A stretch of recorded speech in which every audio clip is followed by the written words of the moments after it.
Graça e paz, irmãos. Como já anunciou o nosso irmão Marival, que está dirigindo o culto nesta noite, estamos observando o decreto estadual, para esse momento de pandemia, onde o decreto, desde o dia 11 até o dia 26, suspendeu os cultos, missas, e ele tem alguns parênteses, por exemplo, não impede de vir uma equipe ao culto, ao local de culto, e realizar o culto e transmitir, mas ele impede, o decreto, ele suspende o culto presencial. Então, por isso nessa noite estamos um pouco tristes, mais confiantes no Senhor, e um pouco triste não porque não esquecendo do cuidado, do amor de Deus para conosco, não esquecendo que Deus está no controle de tudo, mas é porque a gente sempre se alegra quando estamos juntos com nossos irmãos. Então, como foi dito o irmão Marivaldo, hoje foi escalado aqui apenas uma equipe. O irmão Marivaldo está na direção do culto, Eu estou aqui agora para ministrar a palavra do Senhor. Irmão Raul esteve louvando nessa bênção, Eu estava ali pensando, feliz o pai e a mãe que tem um filho que nesse momento ele não está em outro lugar a não ser na casa do Senhor, E a irmã Alice ficou aqui na parte da gravação, Eu decorei falar um pouquinho aqui no microfone porque a irmã estava abrindo a outra live no Instagram. Então estamos ao vivo aí no Facebook e também pelo Instagram. E está acompanhando também a irmã Liliana, que é a esposa do irmão Marivaldo, esteve ajudando ele no louvor aqui dos salmos e hinos. Então todo esse cuidado também é um amor para com os irmãos da igreja congregacional, nesse momento difícil, delicado, mas que toda a igreja está em oração, e vamos continuar em oração para que tudo isso possa logo passar. Então eu convido você nesta noite a ir para o livro de Mateus, capítulo 26.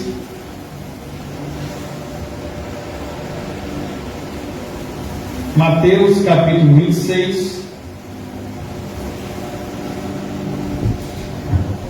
A partir do versículo 57 até 68. Mateus 26, 57 ao 68. E a graça e a paz também a todos os irmãos que estão aí online. Eu estava ali no computador, vi a presença de alguns irmãos. Minha mãe também está acompanhando. Com certeza seu esposo também está acompanhando.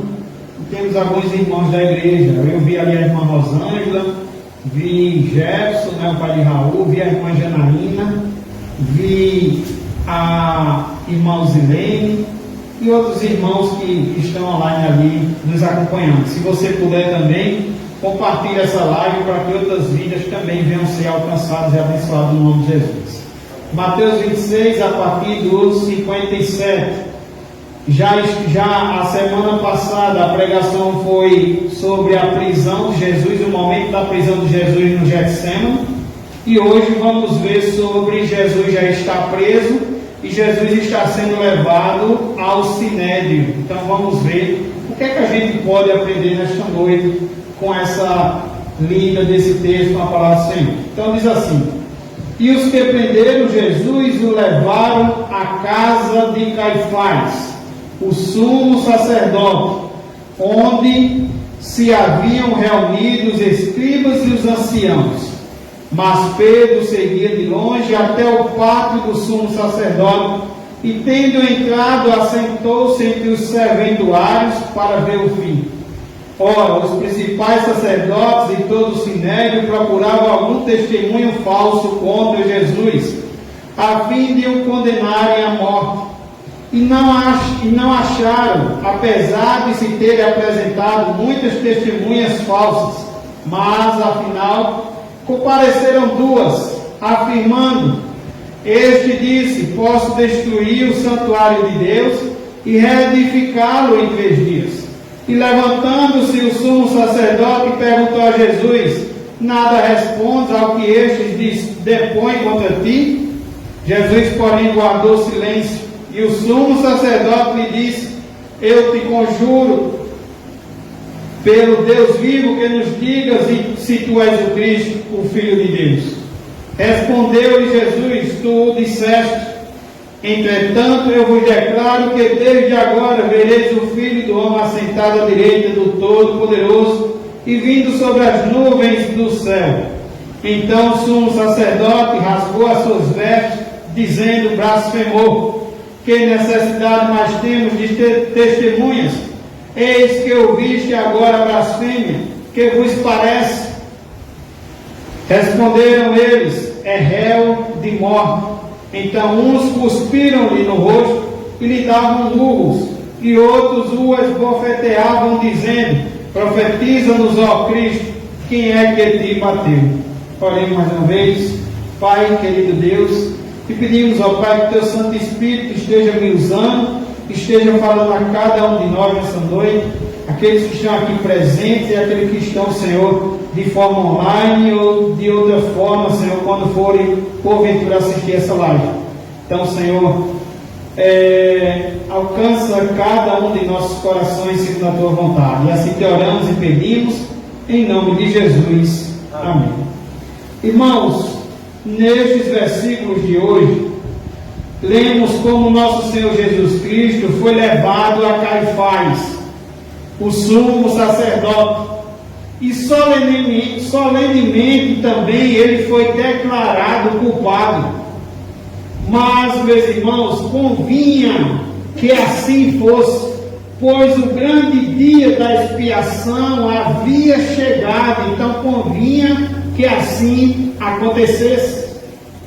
Como já foi dito em outras pregações, Jesus não foi pego de surpresa. Jesus estava ali para acontecer o que já havia anunciado as Escrituras. Jesus estava ali para acontecer, fazer a vontade do Pai no que já havia sido anunciado. Jesus estava ali para realizar o qual ele foi enviado para que acontecesse. Então, meus irmãos, neste versículo lemos isso, que o Senhor Jesus Cristo foi levado até Caifás, o sumo sacerdote, e ele é solenemente declarado culpado. Mas convinha que assim fosse, pois o grande dia da expiação havia chegado. O maravilhoso símbolo do bode expiatório estava para ser completamente cumprido. Era apropriado que Judas Iscariotes fizesse a sua parte. Era apropriado que esse sumo sacerdote fizesse a sua parte e imputasse o pecado sobre a cabeça da vítima, sobre a cabeça de Jesus, antes que ela fosse levada, antes que essa cabeça fosse levada para a crucificação.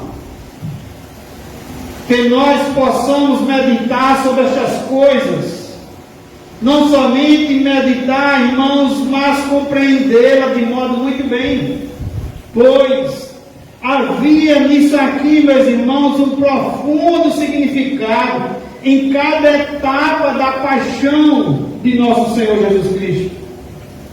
E que lições podemos tirar no texto de hoje? Primeira lição que podemos observar no texto de hoje: você aí que está aqui presente, deixe sua Bíblia aberta. Você que está nos acompanhando, se tiver acompanhado de Bíblia, procure também acompanhar.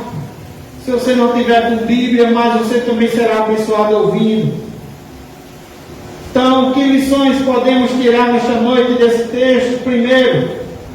Primeira lição, observamos aqui nesses versículos que os maiorais dos sacerdotes foram, meus irmãos, os agentes principais a conspirarem para a morte de nosso Senhor Jesus Cristo. Quem foram os principais? Quem foi que fez todas as tramas? Quem era que estava fazendo todos os planos para matar Jesus? E a primeira lição que tiramos nessa noite é que eram os maiorais dos sacerdotes. Os maiorais dos sacerdotes foram os agentes principais a conspirarem para a morte de nosso Senhor. Se você observar Mateus capítulo 26, do 57 aos... Mateus 26, no 57, já diz isso. O versículo nos diz: e os que prenderam Jesus o levaram à casa de Caifás. Quem é Caifás? O texto diz: o sumo sacerdote, onde se haviam reunido quem? Os escribas e os anciãos. Se a gente observar alguns textos antes, Mateus 26, a partir do versículo 14, temos o pacto da traição, onde relata lá o momento que Judas sai para tramar a traição contra Jesus. Versículo 14 diz: então dos 12 chamados Judas Iscariotes, indo ter com os principais sacerdotes, propôs: que me quereis dar, e eu vos entregarei. E pagaram-lhe 30 moedas de prata. E desse momento em diante buscava Judas uma boa ocasião para o entregar. Então Judas, ele está aqui fazendo um pacto, ele está fazendo um pacto com esses sacerdotes, ele está fazendo um pacto com os escribas e os fariseus. E quando vemos aqui, quando Jesus é preso, em Mateus 26, a partir do versículo 47, o texto diz no versículo 47, falava ele ainda, e eis que chegou Judas, um dos 12, e com ele, quem é que está acompanhando Judas? Grande turba, grande multidão de soldados, com espadas e porretes, vindo da parte de quem? Dos principais sacerdotes e dos anciãos do povo. Esses soldados, eles vêm armados até os dentes para prender Jesus, usando de Judas para trair Jesus, e vindo da parte de quem? Dos principais sacerdotes e dos anciãos do povo. Quando lemos aqui no versículo 57, o texto nos diz: e os que prenderam Jesus, que agora a gente sabe que foi quando Judas o traiu com um beijo, a senha foi um beijo. Quando os soldados vêm, prendem Jesus, amando de quem? A parte de quem? Dos principais sacerdotes e dos anciãos do povo. Então, quando eles prendem Jesus, aí o texto continua no versículo 57, levaram à casa de Caifás, levam Jesus também para um sumo sacerdote.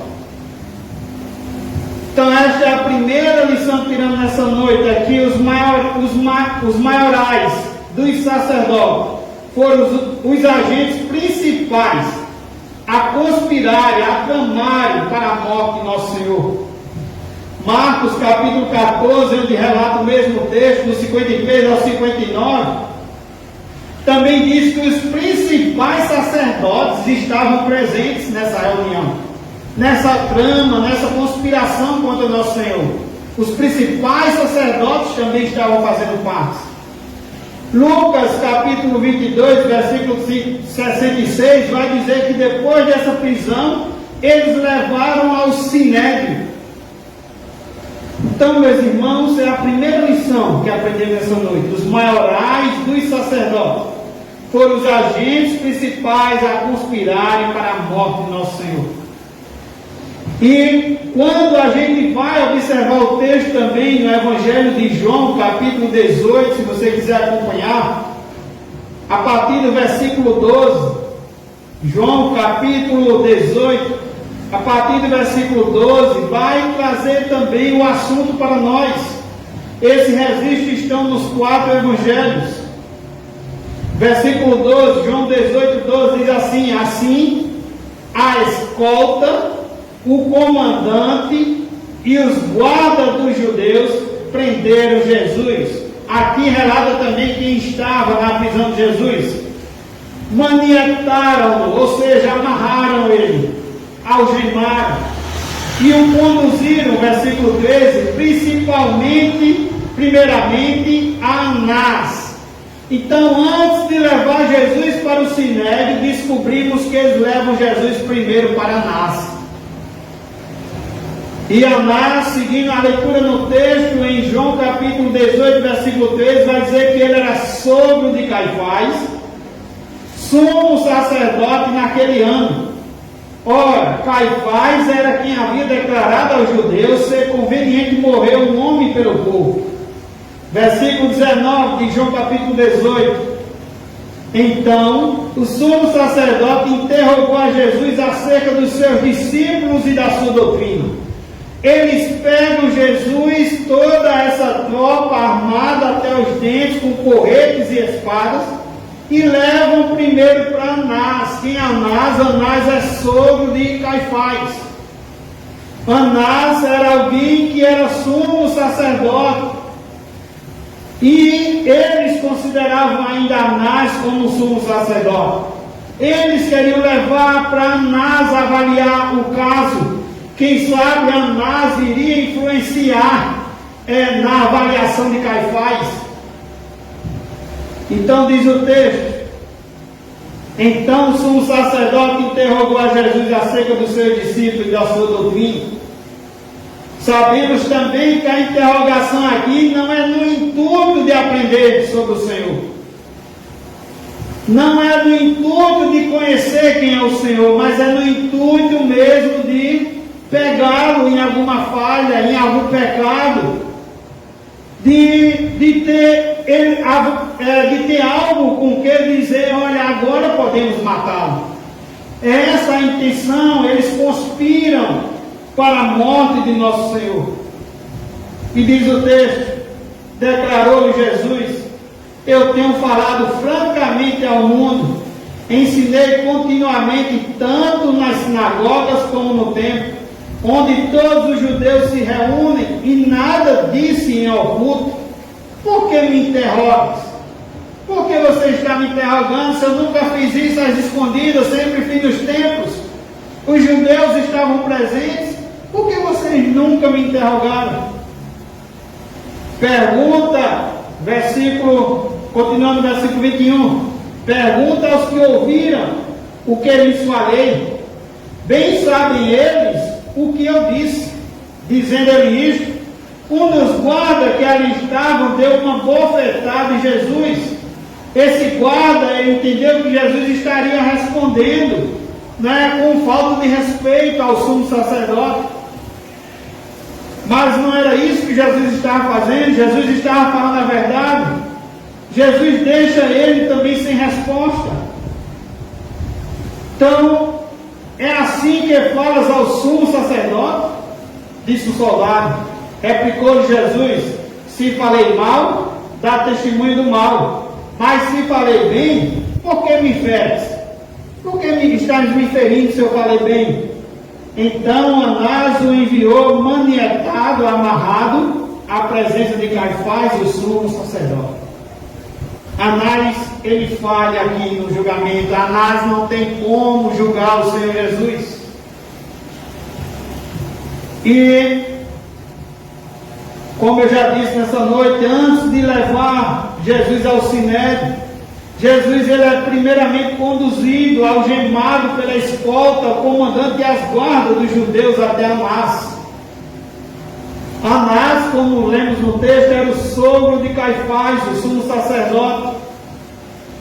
Apesar de ter sido expirado o mandato de Anás, muitos judeus consideravam Anás ainda o verdadeiro sumo sacerdote, porque esse cargo era considerado um cargo vitalício. Vitalício é um cargo desenvolvido para toda a vida, por exemplo. Então esse cargo era um cargo vitalício e extremamente honroso, e é por isso que eles levam Jesus a Caifás. Como cabeça de toda a família, Anás ele exercia enorme influência na direção da política da nação por meio do seu genro Caifás. Então a intenção era de Anás influenciar nesse julgamento de Caifás para Jesus. O interrogatório de Jesus, por influência de Anás, tinha por objetivo orientar Caifás, ao mesmo tempo que oferecia também, meus irmãos, tempo suficiente para a convocação de uma quantidade necessária dos membros do Sinédrio durante as altas horas da noite. Nesse momento aqui, era altas horas da noite, e como é que eles poderiam julgar Jesus se eles teriam que ter os membros na reunião?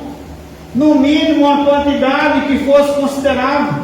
Esse Sinédrio era formado por 71 membros e precisaria de uma quantidade boa para que eles pudessem, para que esse julgamento fosse legal.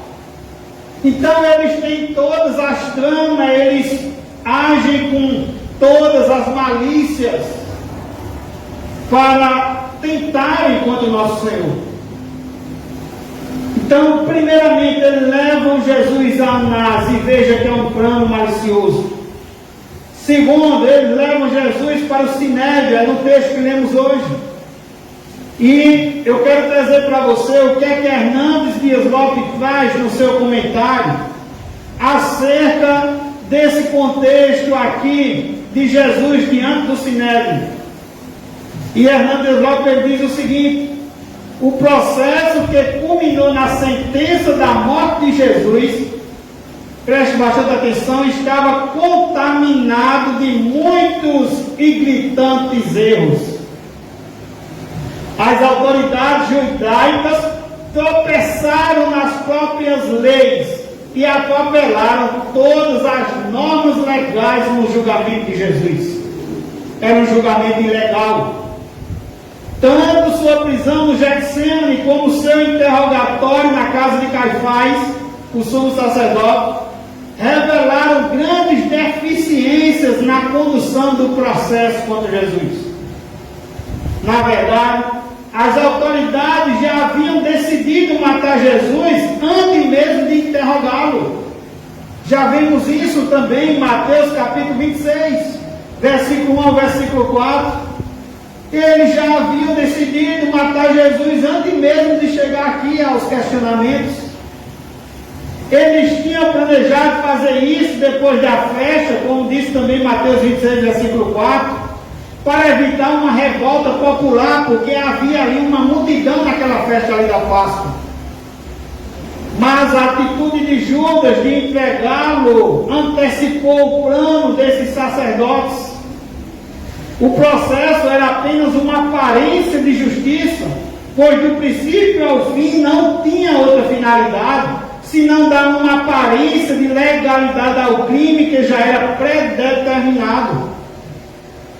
E Hernandes Lopes continua contando esse contexto. Ele diz: suas leis não permitiam a um prisioneiro ser interrogado pelo Sinédrio à noite. Veja, irmãos, quantas artimanhas, quantas coisas ilegais, e eles estão ali medindo todos os esforços. Até mesmo grupos que eram opostos entre si, eles estavam ali somando esforços para condenar Jesus. No dia anterior ao sábado, ou de uma festa, todas as sessões estavam proibidas. Nenhuma pessoa podia ser condenada a não ser por meio do testemunho de duas testemunhas. Mas eles contrataram testemunhas falsas, é o que diz o texto que lemos nessa noite. O anúncio de uma pena de morte não podia ser feito num dia depois do processo. Nenhuma condenação podia ser executada no mesmo dia. Mas eles sentenciaram Jesus à morte durante a noite, irmãos. E logo cedo o levaram a Pilatos para que este lavrasse sua pena de morte. A reunião acusatória do Sinédrio, portanto, foi ilegal, uma vez que ocorreu à noite, e o método usado também foi ilegal, visto que eles ouviram apenas testemunha contra Jesus. E ainda o texto diz que foram testemunhas falsas. Jesus passou, meus irmãos, por dois julgamentos, um eclesiástico e outro civil. O primeiro aconteceu nas mãos dos judeus, o segundo nas mãos dos romanos. Tanto o julgamento judaico quanto o romano tiveram 3 estágios. Primeiro estágio, o julgado foi aberto por Anás, o antigo sumo sacerdote. Em segundo estágio, Jesus foi levado ao tribunal pleno para ouvir as testemunhas. No terceiro estágio, a sessão matutina do dia seguinte para o voto final de condenação. E diz o texto que Jesus foi depois enviado a Pilatos. Pilatos envia Jesus a Herodes. Herodes manda Jesus de volta a Pilatos. E Pilatos então atende o clamor da multidão e entrega Jesus para ser crucificado. Achei interessante quando Hernandes Lopes diz o seguinte: os juízes de Jesus foram, preste bastante atenção quem foram os juízes de Jesus. Anás, o ganancioso, vingativo e venenoso como uma serpente. O outro juiz de Jesus foi Caifás, que era rude, hipócrita e dissimulado. O outro juiz foi Pilatos, que era supersticioso e egoísta. E por fim, o outro juiz era Herodes Antipas, que era imoral, ambicioso e superficial. Veja quem foram os principais sacerdotes, vejam quem foram os juízes do nosso Senhor e Salvador Jesus Cristo. Então vimos, em primeiro lugar nesta noite, primeira lição que nos deixa esse texto, é que foram os maiorais dos sacerdotes, foram eles que foram os agentes principais a conspirarem para a morte do nosso Senhor. O que é que isso nos ensina também? O que é que isso pode ser aplicado também a nós? Devemos recordar que não foi tanto o povo judeu a razão desta obra de impiedade, e sim Caifás e seus companheiros, os principais sacerdotes. Meus irmãos, isso nos dá uma lição. Isso nos traz um fato instrutivo, merecedor de toda a nossa atenção. Trata-se aqui, meus irmãos, de uma prova clara de que elevados ofícios eclesiásticos na igreja não isentam ninguém de graves erros doutrinários ou pecados tremendos. Deveríamos saber disso, que grandes cargos, grandes ofícios na igreja não isentam ninguém de graves erros doutrinários, erros bíblicos e pecados tremendos. Estamos diante aqui dos principais sacerdotes. Estamos aqui diante de pessoas que eram conhecedores da lei. E mesmo assim, o seu ofício ele era caracterizado por uma santidade peculiar e de responsabilidades peculiares. E mesmo assim, esses homens, esses principais sacerdotes, foram, meus irmãos, os assassinos de Cristo.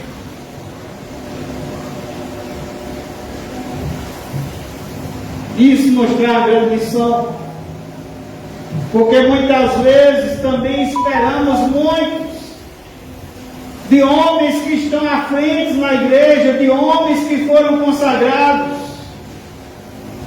Esperamos muitos destes homens, mas aqui nos mostra, meus irmãos, que podemos ter homens consagrados de elevados cargos eclesiásticos e que se corrompem em doutrinas e também que se iludem e que também caem em pecados horrendos. Pessoas aqui, grandes sacerdotes, que eram tidos como pessoas de santidade, pessoas de responsabilidade, Mas esses homens, é eles que assassinam Cristo. Tenhamos o cuidado, meus irmãos, de não considerar infalível nenhum ministro religioso.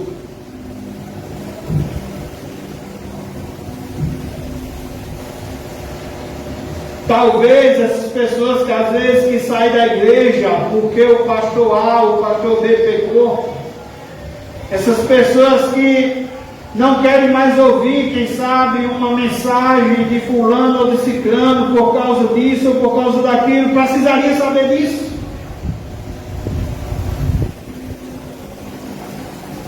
Devemos sim reprovar todo pastor, todo obreiro, todo líder da congregação, seja ele o que for, a partir do momento que ele erra em doutrinas bíblicas.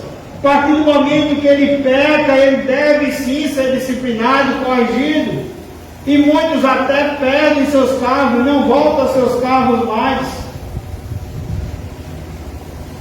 Mas não devemos, irmãos, quando isso acontecer, abandonar a igreja. Não devemos, quando isso acontecer, ficarmos escandalizados ao ponto de não quero mais servir ao Senhor. Tenhamos o cuidado de não considerar infalível nenhum ministro religioso. Também quero dizer, por outro lado, que pastor também chora, pastor também sofre, pastor tem coração, pastor também tem carne, tem ossos. Pastor é um crente igual você é um crente. Ele foi chamado. É interessante, irmãos, que pastor não nasce pastor. E é interessante também que pastor, ele não pode, ninguém pode inventar de tomar esse ofício sem ser chamado. Pastor, ele é dado à igreja por Deus. Pastor, ele é chamado, ele é capacitado pelo Senhor. Mas isso nos ensina que não devemos ter o cuidado de não considerar infalível nenhum ministro religioso. A sua ordenação pela igreja, por mais autorizada que seja, não é garantia de que ele não possa nos desviar do caminho e mesmo arruinar nossas almas. O ensino e conduta de todos os ministros precisa ser checado pela palavra de Deus. Já falei isso aqui na igreja e volto a dizer. É uma responsabilidade nossa. Sempre que formos ouvir uma pregação, estarmos atentos com a palavra de Deus aberta e examinarmos as Escrituras. Examinarmos se o que estamos ouvindo realmente está ali nas Escrituras. Nisso também podemos julgar. A Bíblia nos convida a fazer isso. Então, meus irmãos, quero dizer a você que mesmo que você goste de um pastor, de um líder, talvez temos pessoas online que não faz parte dessa igreja, da igreja congregacional em Muzeiro, faça parte de outra igreja. Talvez temos pessoas aqui na live que tenham saído da igreja por causa de um líder. E que esse motivo tenha sido realmente um motivo bíblico. Eu quero dizer a você que o que você pode fazer é procurar uma igreja que seja bíblica. É seguir um pastor que ele está sendo bíblico. E também quero dizer que cada um de nós devemos seguir nossos líderes até enquanto eles estiverem sendo fiéis à Bíblia. Quando nossos líderes não estiverem mais sendo fiéis à Bíblia, meus irmãos, não podemos mais seguir esses líderes. Devemos reprová-los. Devemos, quem sabe, se for um líder da nossa igreja, sentarmos, conversarmos, orarmos, para ver se as coisas mudam, porque se as coisas não mudar, meus irmãos, ele precisa de alguma forma ser repreendido. E se isso não acontecer, o último caso é você procurar uma igreja bíblica. Então, esse texto de hoje nos dá essa primeira lição a respeito de líderes, o quanto líderes, podemos encontrar líderes que não são fiéis à palavra de Deus. Estamos diante aqui dos maiorais, dos sacerdotes, e o que é que eles fazem? Eles que deveriam ser piedosos, eles que deveriam amar o próximo, eles que deveriam conhecer Jesus como Messias, eles que deveriam dizer, o Messias está entre nós. O que é que eles dizem? O que é que eles estão fazendo? Estão conspirando para matar Jesus. É essa a primeira lição nesta noite, que aprendemos nesse texto, que devemos ter cuidado.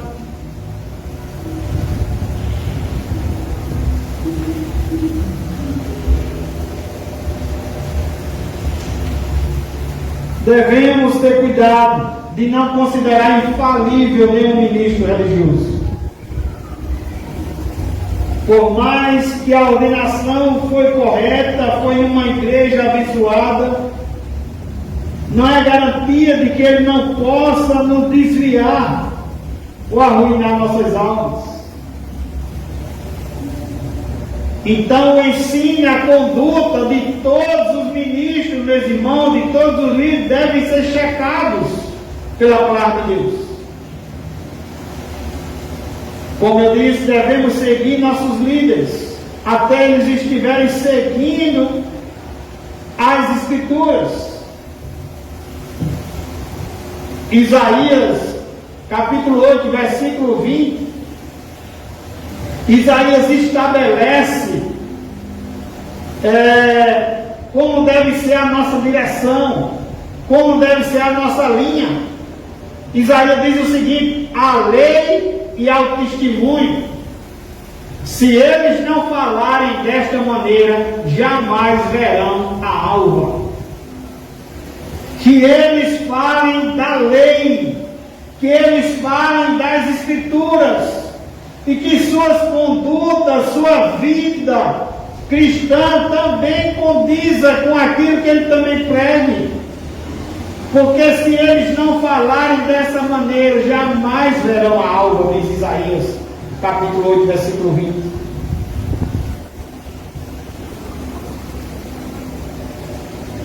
Jesus veio salvar o que se havia perdido. O Filho do Homem havia chegado, estava entre o povo. E os principais sacerdotes, os maiorais dos sacerdotes, conspiram contra Jesus para matá-lo. Isso também não deixa de aplicar-nos a todas as nossas áreas. Quantas vezes, outro dia tem um filme, lembrei agora de um filme que eu já assisti, onde o funcionário ele é convidado a um novo cargo. E quem é as pessoas que estão trabalhando em algum cargo e não querem ser promovidos? Quem é que não quer? Quem é que está numa função que não quer ir para outra no seu emprego, ser visto, ser considerado e receber até mais, ir para um emprego melhor? No filme acontece algo desse tipo. E o homem ele está desempregado, passando por necessidade, e ele é convidado a receber um emprego, mas a condição é que ele tem que receber aquele emprego, e durante aquele emprego vai chegar algumas coisas que ele tem que anotar, mas ele contasse tanto e anotasse um outro tanto. Ou seja, ele mentisse. Ele é convidado a mentir. E ele fica preocupado, ele chega em casa, ele compartilha aquilo com a esposa ainda quer dar uma força ainda para ele aceitar, para ele mentir, porque estão precisando. Mas ele é um homem que teme ao Senhor. Ele é um homem que teme ao Senhor e que sabe que as coisas sagradas não estão apenas dentro da igreja, Mas o nosso culto também é dado a Deus, também fora da igreja, no trabalho, em casa, onde quer que eu for, na venda do meu carro, na compra de um carro. Então, ele vai até lá e diz que não pode aceitar. Ele é temente ao Senhor. Ele não pode aceitar. E, para nossa surpresa, era apenas um teste, para ver se ele era realmente alguém que merecia aquela confiança no trabalho. E aquele homem sai dali muito feliz, ele ganha um emprego porque ele passou pelo teste. Veja, irmãos, como foi bom ele ser fiel. Ele foi fiel, arriscando continuar com a falta de alimento em casa, mas ele queria ser fiel a Deus. Ele queria honrar a Deus e não os homens. E isso é em todas as áreas. Em todas as áreas da nossa vida. Às vezes são patrões que no emprego querem oferecer convites que não são convites bíblicos. Devemos dizer não. Às vezes também, por que não partir também para a política? Às vezes são políticos também, que querem, que são líderes, que são maiorais, que estão em algum determinado topo, e que querem também oferecer coisas para nós. E nós, como cristãos, o que devemos fazer? Aqui eu devo dar meu voto. Será que eu, como cristão, eu posso dizer eu sou da esquerda e eu sou da direita e não verificar quais são as crenças da esquerda e quais são as crenças da direita?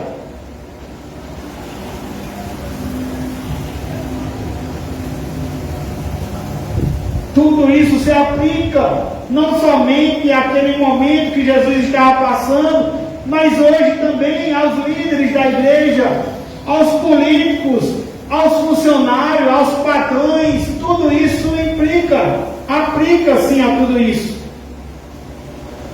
Devemos em tudo glorificar o nosso Deus.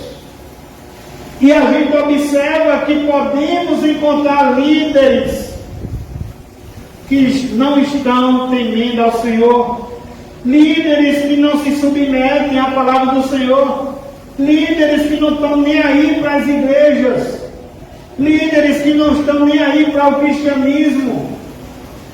Quantos países temos onde o cristianismo é perseguido? As pessoas não podem andar com Bíblia na mão, as pessoas não podem dizer que são cristãs, porque se disser morrem. Quinta-feira passada houve um estudo bíblico aqui, quinta-feira retrasada, e eu citei um caso onde um país que tem o islamismo, por exemplo, tem um relato que eles entram numa igreja católica e decapitam a cabeça do padre, porque eles querem que, pela força e pela violência, que as crenças deles sejam abraçadas pelos outros. E nós, como cristãos, devemos ter, meus irmãos, a palavra de Deus como nosso norte, como nossa direção. Não podemos jamais termos os nossos desejos como direção, o nosso achismo como direção.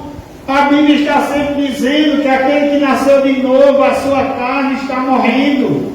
Ele está cada dia mortificando a sua carne, ele está se enchendo de Deus, ele está se enchendo do Espírito Santo. Aquele que antes não tinha Espírito Santo, ele agora tem o Espírito Santo. E a Bíblia vai dizer que é nova criatura, é novo, tudo se fez novo.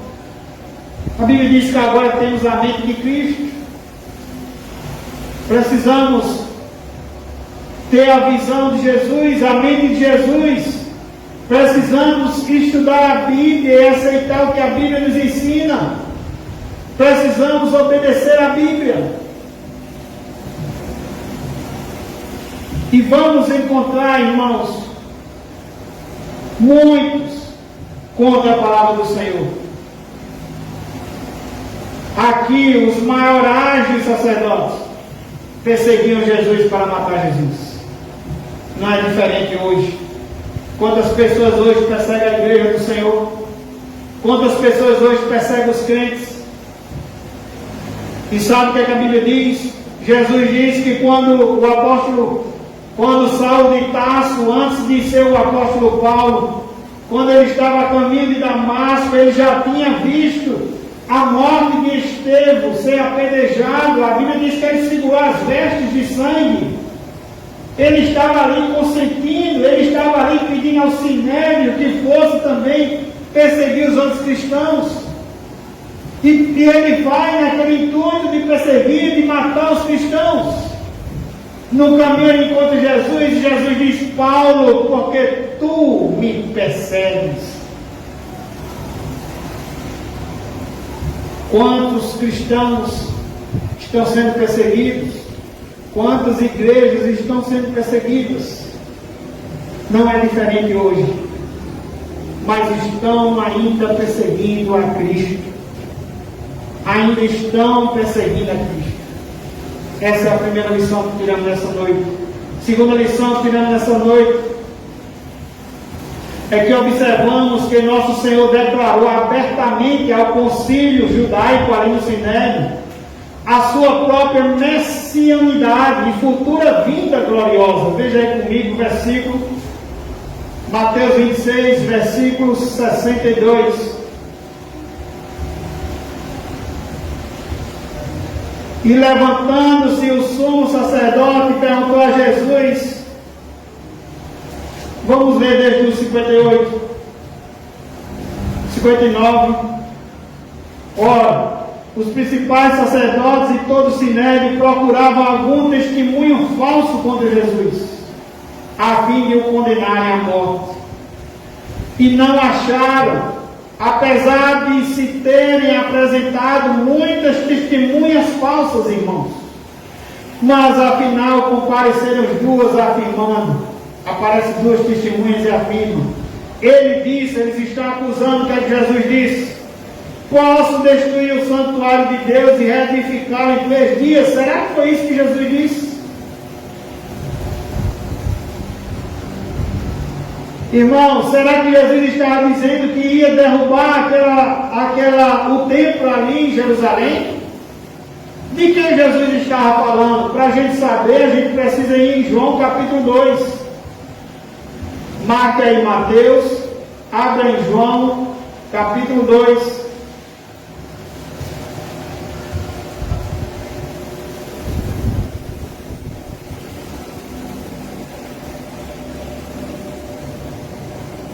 Versículo 18 em diante.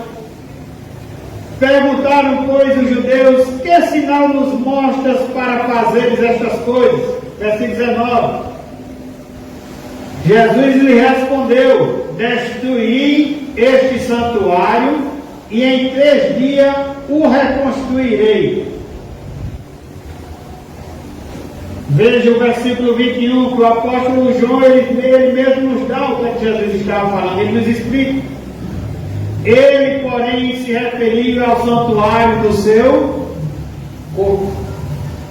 Jesus não estava se referindo a derrubar aquele templo em Jerusalém. Ele estava se referindo ao santuário do seu corpo. Ele estava se referindo à sua morte e ressurreição. E eles acusam Jesus aqui de estar dizendo que vai derrubar o templo. Versículo 62.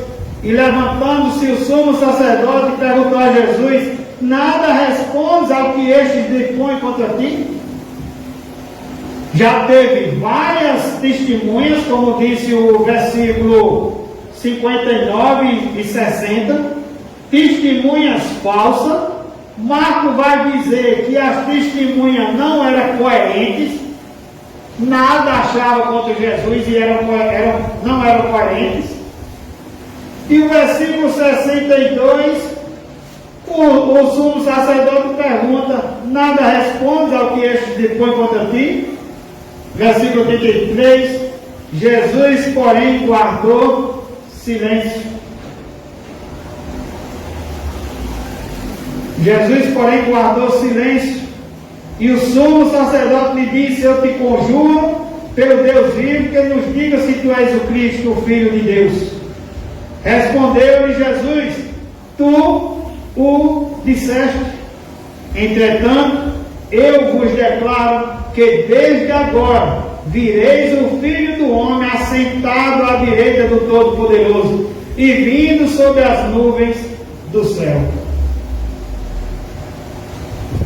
Marcos 14, 60 e 62 diz assim: levantando-se o sumo sacerdote, no meio perguntou a Jesus: nada responde o que este dispõe contra ti? Ele, porém, guardou silêncio e nada respondeu. Tornou a interrogar o sumo sacerdote e lhe disse: és tu o Cristo, o Filho de Deus bendito?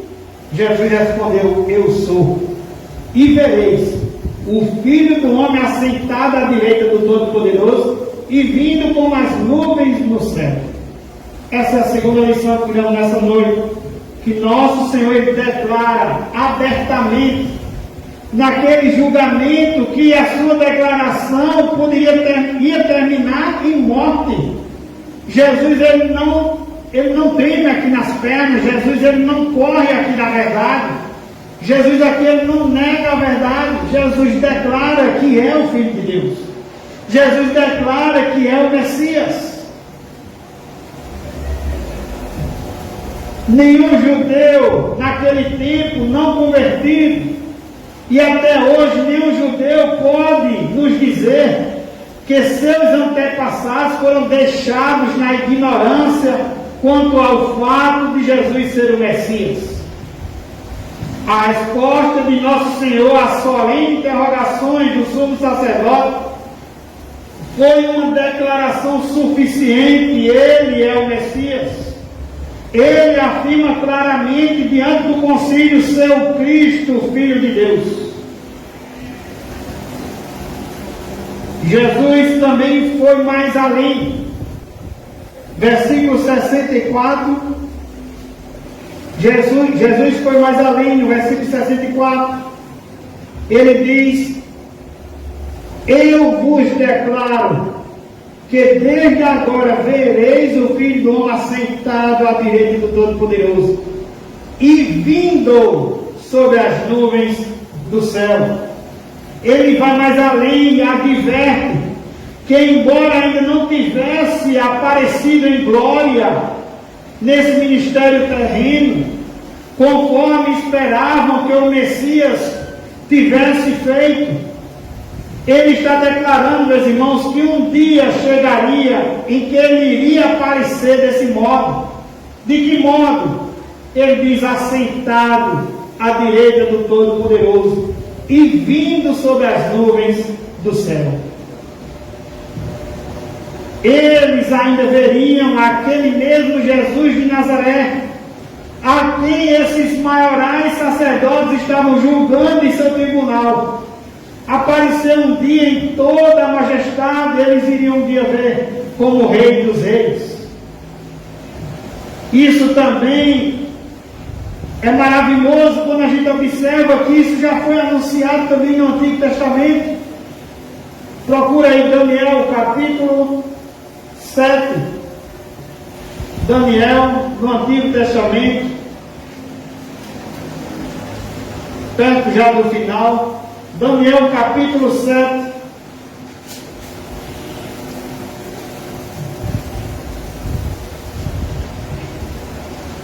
É maravilhoso ver, meus irmãos, que isso já havia sido predito, anunciado, determinado, e a gente vê aqui em Daniel, capítulo 7, versículo 13 e 14, veja a leitura. Estamos no Antigo Testamento. Estamos há anos antes do que está acontecendo na leitura de hoje, no julgamento de Jesus. E diz, versículo 13: eu estava olhando nas minhas visões da noite, e eis que vinha com as nuvens do céu, quem vinha? Um como o Filho do Homem, e dirigiu-se a ancião de dias, e o fizeram chegar até ele. Versículo 14: foi-lhe dado domínio e glória e o reino, para que os povos, nações e homens de todas as línguas o servissem. O seu domínio é domínio eterno, que não passará, e o seu reino jamais será destruído. Estamos hoje aqui, irmãos, apenas com uma equipe, cultuando ao Senhor. Queremos muito estar com os irmãos, mas por mais que saiam decretos, perseguições à igreja do Senhor, aos crentes da palavra de Deus, o seu reino é eterno e jamais, jamais, irmão, será destruído. Glória a Deus. A Bíblia diz que a porta do inferno não prevalecerão contra a igreja do Senhor.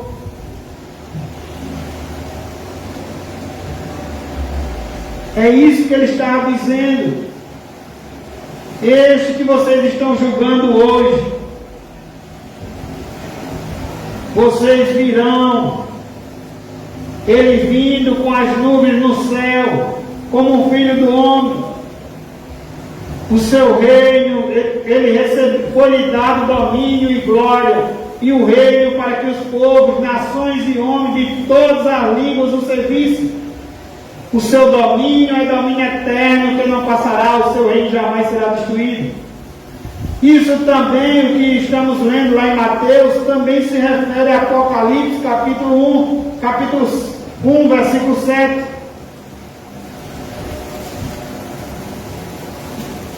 Apocalipse, capítulo 1, versículo 7.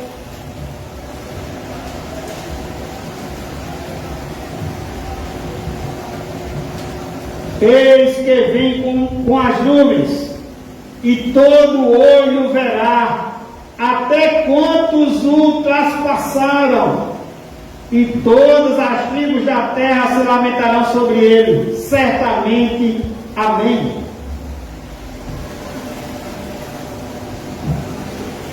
Um fato, meus irmãos, destacado aqui, que não deveríamos deixar de notar, é que nas últimas palavras de nosso Senhor para os judeus estava um anúncio de advertência acerca de sua própria segunda vinda.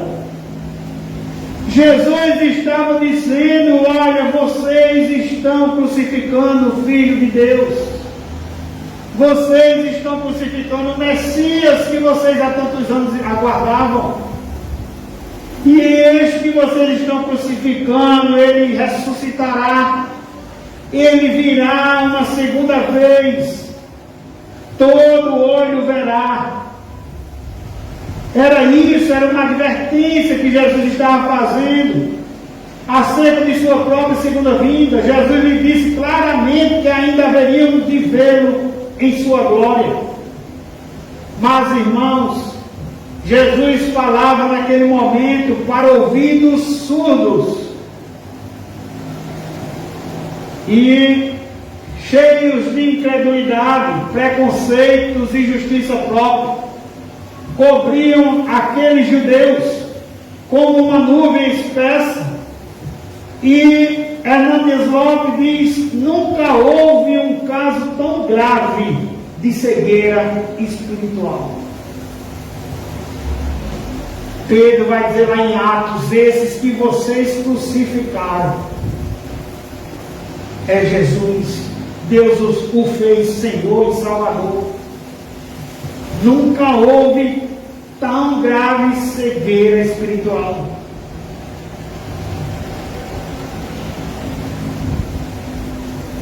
John Charles Hill diz que há uma ladainha de uma igreja anglicana em sua oração que diz o seguinte: de toda a cegueira e dureza de coração, ó bom Senhor, livra-nos. Poderíamos também pedir isso nessa noite, irmãos. De toda cegueira e dureza de coração, ó bom Senhor, livra-nos. Nunca houve um caso tão grave de cegueira espiritual. Matar Jesus. Hoje também não é diferente. As pessoas continuam perseguindo a igreja, estão perseguindo Jesus. Continuam perseguindo os crentes, estão perseguindo Jesus. Continuam dizendo não ao Evangelho, a gente se arrependa, mas diz não, agora não, estão sempre trocando Jesus por alguma coisa. Às vezes é o amor ao pai, às vezes é o amor à mãe, às vezes é o amor ao filho. Jesus disse: se for assim, não é digno de mim. Às vezes é amor às suas próprias paixões, suas próprias cobiças. Aí Deus vai dizer lá em Romanos que vai entregar eles às suas próprias imundícias, porque não glorificar a Deus como deveria glorificar. Continua hoje, irmãos, uma grande cegueira espiritual. Pessoas que negam a Jesus. Quando a gente faz o convite e não quer entregar a vida a Jesus, e muitas vezes é por causa de outras coisas, como se essas outras coisas fossem melhores. E é triste porque as pessoas buscam a alegria, os prazeres, a felicidade em todas as taças dos prazeres que o mundo oferece. E continuam cegos espiritualmente. Continuam tristes, abalados. Continuam com um vazio que é tamanho de Deus, como disse o irmão Raul outro dia, que só Deus preenche.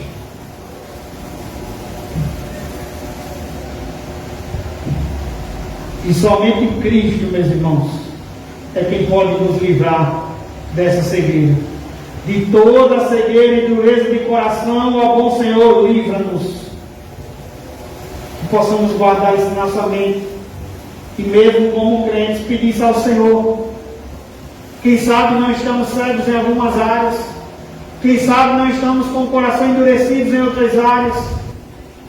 Livra-nos, ó Senhor, de toda cegueira e dureza de coração. Que o Senhor também livre essas pessoas que negam a Jesus.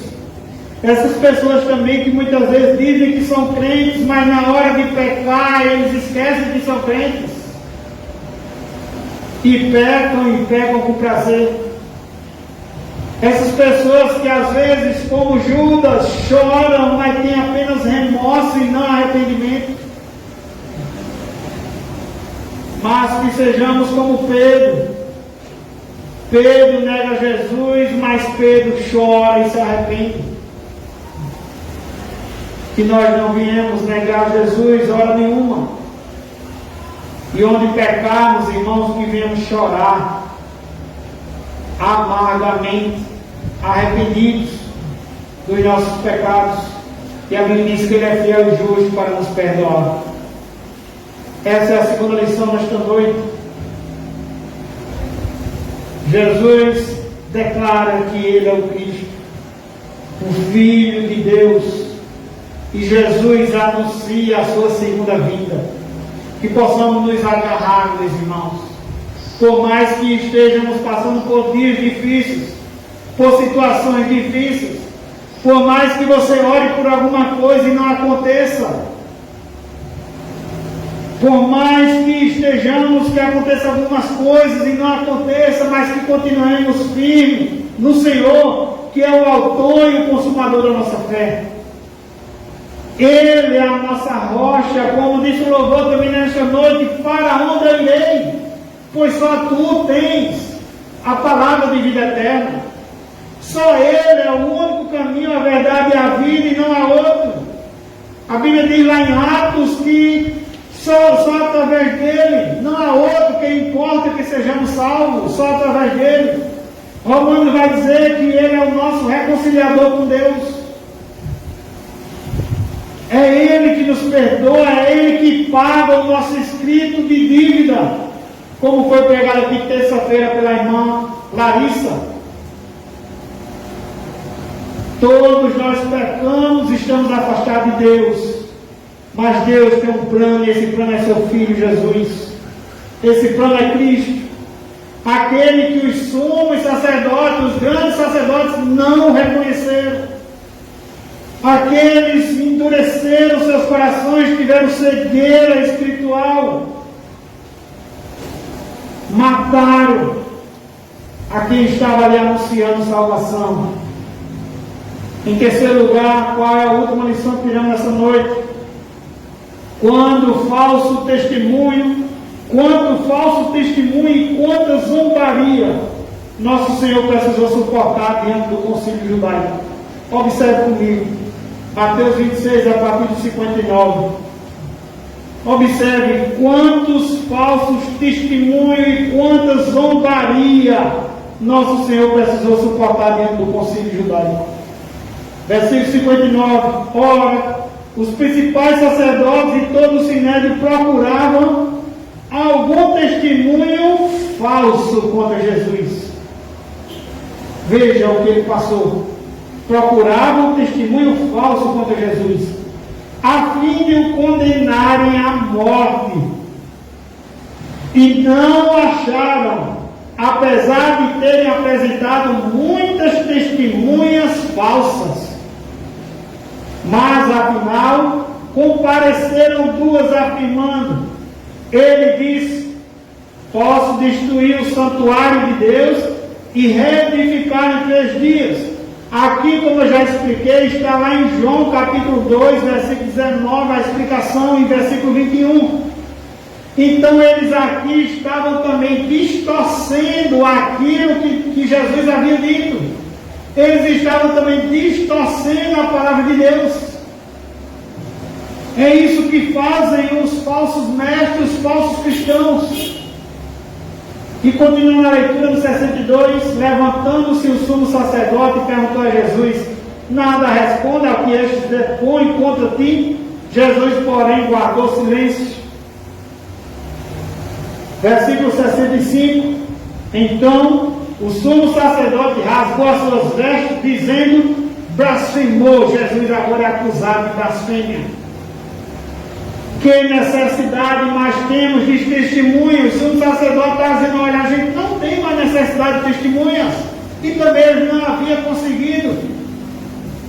As testemunhas não eram coerentes, como Marcos diz. E agora ele está dizendo que Jesus blasfemou. Que necessidade mais temos de testemunha? Eis que ouviste agora a blasfêmia. Que vos parece? Responderam eles. O sinédrio responde: é réu de morte. Então uns cuspiram-lhe, irmãos, no rosto e lhe davam murros, e outros o esbofeteavam, dizendo: profetiza-nos, ó Cristo, quem é que te bateu? Meus irmãos, essa é a última lição. Quanto falso testemunho e quanta zombaria nosso Senhor precisou suportar diante do concílio judaico. E quer dizer aos irmãos que a falsidade e o ridículo são armas antigas e favoritas do diabo. Satanás, meus irmãos, ele é mentiroso e pai da mentira, diz isso João 8,44. Ele é mentiroso, ele é homicida, ele é o pai da mentira. A Bíblia diz que ele nunca falou a verdade, nele não há verdade. A Bíblia diz que quando ele profere mentira, ele fala do que é ele próprio, porque é mentiroso e pai da mentira. E durante todo o ministério terreno de nosso Senhor, vemos essas armas sendo continuamente usadas contra Jesus. Não sei se você lembra nas mensagens anteriores, mas Jesus foi chamado de glutão. Jesus foi chamado de bebedor de vinho e amigo de publicanos e pecadores. Jesus foi menosprezado e chamado de samaritano. Jesus, ora, disseram que ele estava expulsando o demônio pelo maioral dos demônios, Beelzebul. E a cena final agora de sua vida foi perfeitamente coerente com toda a cena do passado. Satanás incitou os adversários a acrescentar insultos às agressões. Assim que Jesus foi declarado culpado, choveu sobre ele toda a sorte de indignidades. O texto diz que uns cuspiram-lhe no rosto e lhe davam murros, e outros o esbofeteavam. Eles também diziam em zombaria: profetiza-nos, ó Cristo, quem é que te bateu? Irmãos, Ao mesmo tempo, podemos dizer o quanto é incrível e estranho tudo isso para nós. Quão maravilhoso podemos dizer que o Santo Filho de Deus, tivesse se submetido, irmãos, voluntariamente a tais indignidades para redimir miseráveis pecadores como nós.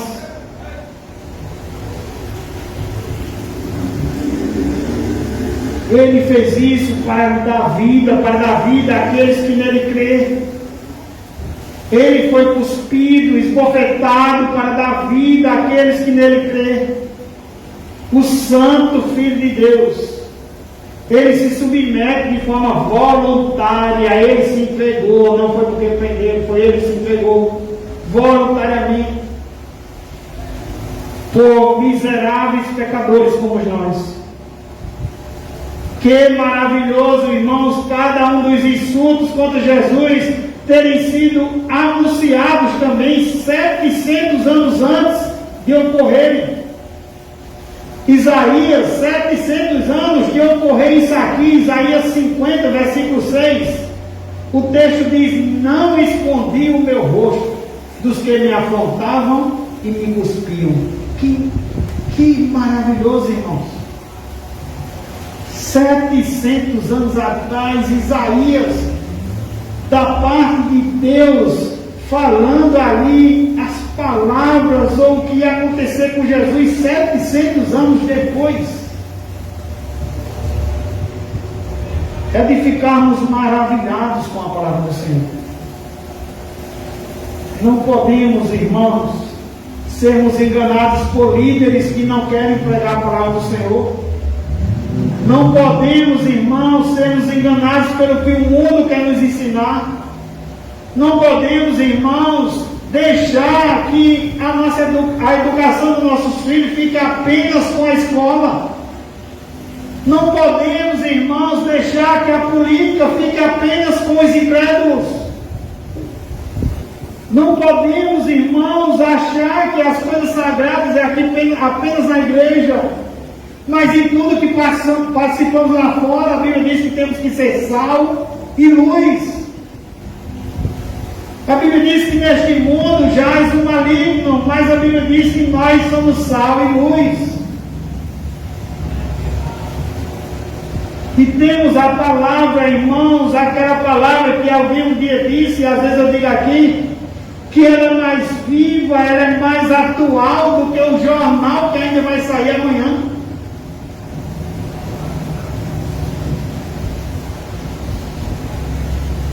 Que jamais, irmãos, concluindo o que aprendemos nessa noite, que jamais nos surpreenda o termos de enfrentar escárnio, ridículo e calúnia, porque pertencemos a Jesus Cristo.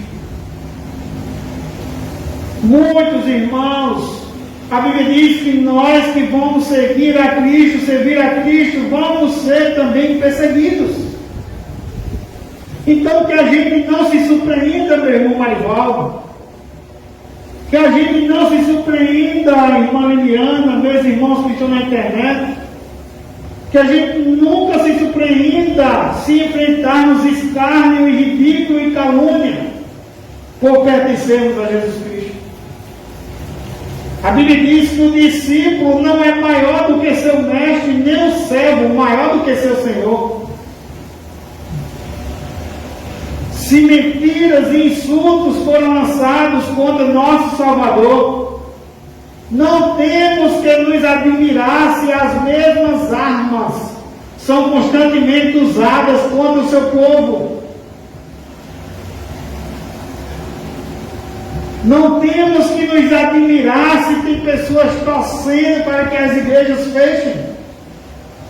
Não temos que nos admirar se muitas vezes estamos certos e estamos sendo caluniados, sendo inocentes e caluniados. Jesus, meus irmãos, nunca pecou. Não havia nele nenhum dolo. Jesus vai como uma ovelha cega ao matadouro em silêncio. Uma ovelha muda em silêncio, se entrega voluntariamente, é cuspido, leva murros, esbofetadas. Ele se submete a tudo isso para cumprir a vontade de Deus. Certa vez, conta-se uma história que uma mulher ia passando na frente da casa de um pastor, e quando ela passou, ela viu algum vulto, ou foi a sombra pela janela da mulher do pastor correndo com a vassoura na mão e a mulher pulando no sofá. E essa pessoa saiu espalhando por toda a cidade que o pastor estava dando uma pisa na esposa. E o pastor foi chamado na igreja e decidiram afastar o pastor daquela cidade e mandar para outra cidade. E antes dele sair, ele pediu a fala. Deram a fala a ele e ele disse: olha, eu não quero falar nada, eu quero apenas que minha esposa conte o que aconteceu. A esposa pega o microfone e a pessoa que havia espalhado por toda a cidade estava ali no culto. A esposa pega o microfone e diz: olha, naquele dia passou perto de mim um rato e eu tenho pavor de rato. E eu corria, subia no sofá e meu esposo, por causa do vassoura, eu tentava matar aquele rato. Meu esposo nunca bateu em mim. E aquela pessoa que havia espalhado chorava, pediu perdão, e o pastor disse: eu lhe perdoo. Mas saiba que o que você fez é como alguém que vai lá na montanha, pega um travesseiro cheio de penas e sacode aquele travesseiro. E passa 2, 3 dias e depois volta e vai juntar as penas. E a gente sabe que isso não é mais possível, juntar aquelas mesmas penas. Foi isso que aquela mulher havia feito. Mas, irmãos, não estranhemos se nós viemos passar por isso, por perseguições, por calúnias, por pessoas querendo fechar a igreja, por pessoas com projetos para destruir a família, que é um princípio de Deus, que é um projeto de Deus, por pessoas dizendo que a família hoje é homem com homem, mulher com mulher. Que a gente não venha se admirar com essas coisas, que a gente venha apenas ver que a palavra de Deus vem se cumprindo, que o coração do homem continua endurecido, que os homens continuam dizendo não a Jesus, e que Jesus está dizendo: vinde a mim todos que estão cansados e sobrecarregados, eu vos aliviarei, e as pessoas estão dizendo não, eu não quero. As vidas,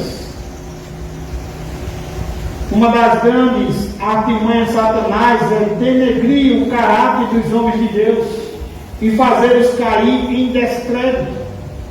As vidas de Lutero, Calvino e John Wesley e outros homens são exemplos abundantes disso. Se alguma vez, meus irmãos, formos chamados a sofrer desse modo, suportemos tudo com paciência. Bebamos do mesmo cálice que nosso amado Senhor bebeu. Mas ainda há uma grande diferença, meus irmãos, e isso também me alegra bastante. No pior dos casos, experimentamos apenas algumas poucas gotas amargas. Você está sofrendo por calúnia, por escárnio, por perseguição, isso é no trabalho, isso é em qualquer outro lugar. Eu quero dizer a você que experimentamos apenas algumas poucas gotas amargas.